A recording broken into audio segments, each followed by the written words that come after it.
Hi guys, have a good day. Ito po today ipapakita ko sa inyo yung resulta ng kinukondisyon natin ang mga ibon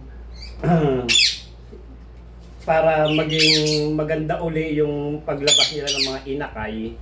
Hindi katulad ng mga tuloy-tuloy, yung iba kasi tuloy-tuloy para lang dumami na agad, hindi nila pinagpapahinga. Ang iba lang naman ito po yung base lamang sa aking karanasan, pagka ganun po na wala na siyang pahinga is nagkakaroon ng mga diferensya yung kanilang mga anak. Siyempre, mga pagod na nila, parang yung sustansya sa katawan nila, parang mga ganun po. May mga hindi na makalipad, mahina, so namamatay lang. So kailangan talaga ng pahinga. Ipapakita ko sa inyo yung resulta ng conditioning ko. Ayan po, yung nest box number 18 ko.